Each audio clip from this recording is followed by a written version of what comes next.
আজকে শবে বরাতের নামাজ রাতে ফজরের নামাজের জন্য উঠলাম। নামাজ শেষ করে শুয়ে পরে ভাবলাম যে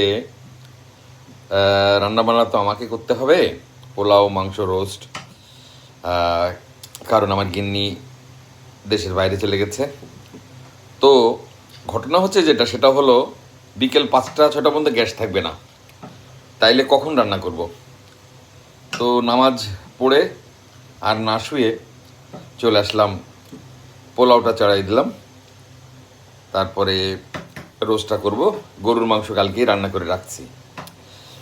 আমি যে স্টাইলে পোলাও রান্না করি এটা কিন্তু খুব ইজি। চাল আধা ঘন্টা আগে ধুয়ে রাখতে হবে। 1 কেজির জন্য 1.5 কেজি পানি। আর আমি 2 কেজি চাল দিয়েছি, ফলে 3 কেজি পানি দিয়েছি। আর আধা কেজির একটু কম লিকুইড দুধ দিয়েছি, গরুর দুধ।